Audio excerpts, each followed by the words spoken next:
Hi friends, welcome back. आज की बड़ी खबर है, भारत को धमकी, मीटिंग कैंसिल की, भारत आने से मना किया, कनाडा का रोना शुरू। अरे बाप रे, अब देखते हैं क्या है। भारत को धमकी, मीटिंग कैंसिल की, भारत आने से मना किया, कनाडा का रोना शुरू। मतलब लग रहा है कनाडा ने ये किया है कि हमने ये किया है कि हमने मीटिंग कैंसिल की और उनको बोला है कि मत आओ। चलो देखते हैं क्या चल रहा है। मैं तो वेट कर रही हूँ। वैसे कनाडा भी अब ज़रा कुछ दिखाए ना, वापस जवाब तो दे, ताकि उसको भी कुछ नुकसान हो। तो देखते हैं कि उन्होंने, कनाडा ने कुछ किया है कि हमने कुछ किया है। तो वीडियो शुरू करते हैं। वीडियो शुरू करने से पहले अगर आप चैनल पर नए हो और आपने अभी तक सब्सक्राइब नहीं किया तो जल्दी से पहले सब्सक्राइब के बटन और बेल आइकन को क्लिक कर लो, ताकि आपको हमारे सारे न्यू वीडियोस के नोटिफिकेशन मिल जाए जैसे हम अपलोड करें। और हमारे दूसरे 2 चैनल्स, उनको भी सब्सक्राइब कर लेना। उनके लिंक्स हैं डिस्क्रिप्शन बॉक्स में, क्योंकि आपकी कई रिक्वेस्टेड वीडियोस उन चैनल्स में भी आ रही हैं। तो चलो शुरू करते हैं। दोस्तों, कनाडा में खालिस्तानी आतंकी हरदीप सिंह निज्जर की हत्या के बाद से भारत और कनाडा के बीच चल रहा तनाव कम होने का नाम नहीं ले रहा। इसी तनाव के बीच इस महीने दिल्ली में होने जा रही P20 बैठक में भी कनाडा ने भाग लेने से मना कर दिया। माना जा रहा है कि खालिस्तानी आतंकी निज्जर की हत्या के बाद भारत से रिश्तों में आई खटास के बाद इस मामले पर चर्चा करने से बचने के लिए कनाडा ने सम्मेलन में शामिल नहीं होने का फैसला किया है। इसको लेकर विदेश मंत्रालय की तरफ से बताया गया है कि कैनेडियन प्रतिनिधि P20 में शामिल नहीं होंगे। बता दें कि इससे पहले लोकसभा अध्यक्ष ओम बिरला ने कहा था कि G20 देशों के अधिकारियों की आगामी संसद 20 बैठक के दौरान सीनेट के कैनेडियन अध्यक्ष के साथ भारत सभी मुद्दों को उठाएगा। माना जा रहा था कि वह कनाडा में पनप रहे खालिस्तानियों के मुद्दे को भी उठाएंगे। वहीं पर कैनेडियन स्पीकर ने भी सम्मेलन में शामिल होने की पुष्टि की थी, लेकिन अब उनकी प्रवक्ता ने एक बयान जारी करते हुए कहा है कि वह सम्मेलन में शामिल नहीं हो सकेंगे। इसको लेकर उन्होंने इसका कारण भी नहीं बताया। 13 अक्टूबर को होने वाली P20 सम्मेलन में कैनेडियन प्रतिनिधि के शामिल न होने का फैसला ऐसे वक्त पर आया है जब भारत और कनाडा के रिश्ते निचले स्तर पर हैं। वहीं दूसरी तरफ कनाडा में खालिस्तानी संगठन भारत के खिलाफ साजिश रचने से बाज नहीं आ रहा। जब से खालिस्तानी आतंकी निज्जर की हत्या हुई है, तब से खालिस्तानी संगठन सिख फॉर जस्टिस लगातार कनाडा में रह रहे भारतीयों को कनाडा छोड़ने की धमकी दे रहा है। इसी बीच अब खालिस्तान संगठन ने कनाडा समेत G7 के सभी देशों में किल इंडिया रैली निकालने का ऐलान किया है। संगठन ने ये रैली 21 अक्टूबर को आयोजित करने का फैसला किया है। आपको बता दें, G7 देशों में France, America, Canada, Germany, Britain, Italy और जापान आते हैं। खालिस्तानी संगठन इन देशों में स्थित भारतीय दूतावास के बाहर ये रैलियां करेगा, जिनमें वे इन देशों से भारतीय खुफिया नेटवर्क को खत्म करने की मांग करेंगे। इस होने वाली रैली को कंट्रोल करने में भारत को सबसे ज्यादा चुनौती कनाडा और अमेरिका से मिलेगी, क्योंकि इन दोनों देशों में पंजाबियों की संख्या ज्यादा है। एक बार फिर से खालिस्तानी ऐसी हिमाकत करने वाले हैं जो भारत समेत कई देशों पर अपना असर डालेंगे।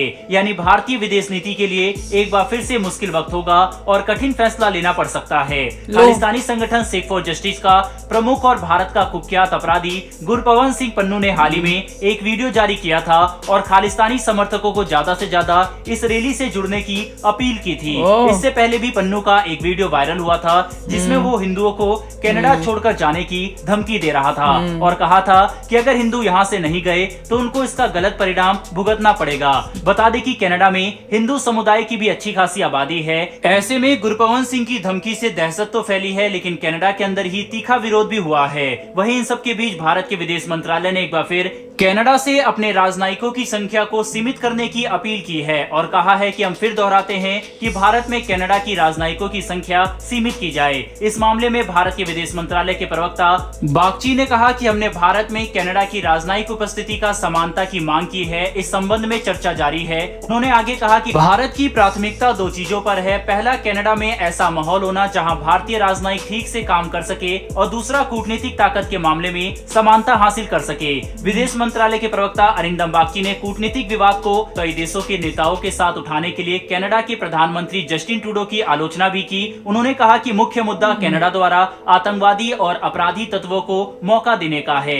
गौरतलब है कि कनाडा के प्रधानमंत्री ट्रूडो ने कनाडा भारत कूटनीतिक विवाद पर पिछले दिनों जॉर्डन के शाह और संयुक्त अरब अमीरात के राष्ट्रपति से चर्चा की थी और इस बात पर जोर दिया कि अंतर्राष्ट्रीय समझौते का सम्मान होना चाहिए। भारत ने ट्रूडो की इन आरोपों को पूरी तरह से खारिज कर दिया प्रवक्ता बागची ने कहा कि हमने जो कहा था उस पर कायम है और हमारी कूटनीतिक मौजूदगी में समानता सुनिश्चित करनी है। दोस्तों, इससे पहले भी भारत ने कनाडा से कहा था कि अपने राजनयिकों को हमारे देश से बाहर निकाले, जिसमें से कुछ को तो कनाडा ने मलेशिया में भेज दिया था, लेकिन अभी भी जितनी संख्या भारत ने कहा था उतनी कम नहीं की गई है। बता दें कि 18 जून 2023 को अज्ञात हमलावरों ने खालिस्तानी आतंकी हरदीप सिंह निज्जर की हत्या कर दी थी, जिसके बाद सितंबर में कनाडा के प्रधानमंत्री जस्टिन ट्रूडो ने संसद में कहा था कि इस हत्या में भारत का हाथ है। इसके कुछ ही घंटों बाद ट्रूडो ने भारत के एक वरिष्ठ राजनयिक को हटा दिया था। जवाबी कार्रवाई में भारत ने भी कनाडा के राजनयिक को निष्कासित कर दिया था। इसके बाद से ही दोनों देशों के रिश्ते लगातार खराब हो रहे हैं। भारत ने कनाडा से इस मामले में सबूत भी मांगे, लेकिन ट्रूडो अभी तक कोई सबूत नहीं दे पाए। वहीं पर एक्सपर्ट की माने तो कनाडा में सिखों की जनसंख्या बहुत अधिक है, जिसका असर वहां होने वाले चुनावों पर पड़ता है और कनाडा में साल 2025 में चुनाव होने वाले हैं। सिखों के वोट के कारण प्रधानमंत्री ने इस तरह के बयान दिया, जिसमें अब वो खुद ही फंसते हुए नजर आ रहे हैं। अब ये माना जा रहा है किसी डर को लेकर कनाडा ने अब भारत में इसी हफ्ते शुरू होने जा रही 2 दिवसीय P20 बैठक में हिस्सा लेने से इनकार कर दिया है। बहरहाल दोस्तों, भारत और कनाडा के रिलेशन पर आपकी क्या राय है, कमेंट बॉक्स में लिखकर जरूर बताइएगा। साथ ही अगर आपको ये इन्फॉर्मेशन और वीडियो पसंद आई हो तो वीडियो को लाइक करके हमारी आने वाली डेली ऐसी वीडियो के लिए चैनल को सब्सक्राइब कर बेल नोटिफिकेशन को जरूर दबा लें। फिर मिलेंगे ऐसी एक नई वीडियो के साथ। धन्यवाद। जय हिंद। भाई मैं तो यही कहूंगी, डर गए। अब उनको पता है कि आएंगे, और खासकर जैसे इन्होंने बताया कि भाई डिसाइड हुआ था जब ये आएंगे तो इनसे बात करी जाएगी बहुत क्लियरली इस मामले के ऊपर। तो भाई उनके पास जवाब है नहीं, क्या किस मुंह से आएंगे। पर एक और मैं मज़ेदार एंगल बोलती हूँ कि ये क्यों नहीं आ रहे, इनको डर है कि कहीं फिर से इनका जहाज जो है वो यहाँ आके ख़राब ना हो जाए तो पूरी बेइज्जती हो जाएगी, या उनके जहाज में जो है ड्रग्स ना मिल जाए क्योंकि इनके पीएम के तो हो गया था, अब तो उससे भी लोअर लेवल बंदे ने आना है। तो भैया और अगर ये हो गया तो इनका तो बहुत ही बुरा हाल हो जाएगा, जितना इनका मजाक बनेगा ना वो, इसलिए उस डर से भी नहीं आ रहे हैं। पर एनीवे वो मजाक तो एक तरफ है, पर जिस तरह से ये हरकत कर रहे हैं कनाडा का जो डिसीजन इनकी गवर्नमेंट ले रही है, उससे हालात बिल्कुल सुधरने का कोई दिख नहीं रहा दूर दूर तक, क्योंकि उन्होंने अभी तक कोई ऐसा स्टेप नहीं लिया जिससे लगे कि हाँ वाकई वो इंडिया से अच्छे रिलेशनशिप्स चाहते हैं। वो बिल्कुल कठपुतली बने हुए हैं, वो जो दूसरा बंदा है दूसरी पार्टी का उसके अंडर, और उसको खुश करने के लिए वो ये जो है स्टेप्स लेते जा रहे हैं, जिससे रिलेशनशिप बिटवीन कनाडा और इंडिया बदतर होती जा रही है। और इसका जो है ना बुरा असर इनकी कंट्री पे भी दिखेगा, इनके लोगों की लाइफस्टाइल पे भी दिखेगा, और इनके नेक्स्ट इलेक्शन में भी दिखेगा।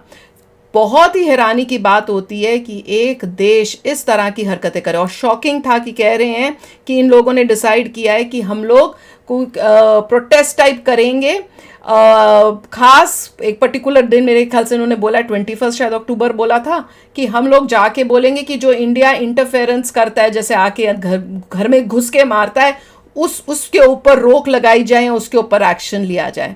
भैया जो कर रहे हैं ये प्रोटेस्ट, उनकी शक्लें याद कर लेनी चाहिए, देख लेनी चाहिए, और इंडिया में अगर उनके कोई रहते हैं तो उन पे एक्शन लेना चाहिए, क्योंकि कोई भी सच्चा हिंदुस्तानी, ट्रू इंडियन, ट्रू देशभक्त कभी ऐसी बात नहीं करेगा। वो कहेगा जहाँ पे भी देश के गद्दार बैठे हैं, जिन्होंने भी लॉ ब्रेक किया है, जिन्होंने भी ऐसे क्राइम्स किए हैं, उनके ऊपर एक्शन लेना चाहिए हमारी भारत को, इमटेरियल वो कहाँ दुनिया के किस कोने में है। तो उसी से उनका पता चल रहा है कि उनकी सोच कितनी एंटी इंडियन है। पर कोई नहीं, हमारी गवर्नमेंट को बहुत स्ट्रांग है, जो करना है सो करना है, चाहे कितना भी प्रेशर आए बाहर से। तो चलो फ्रेंड्स, आप भी शेयर करना अपने थॉट्स, चलते हैं, मिलेंगे नेक्स्ट वीडियो में बहुत ही जल्द। Till then take care and bye bye. तो अगर आप मेरे इस चैनल पे नए हो तो जल्दी से सब्सक्राइब के बटन को हिट करो और बेल आइकन को क्लिक करो, ताकि आपको मेरा जब नया वीडियो मैं लगाऊं आपको उसके बारे में जल्दी से पता चल जाए।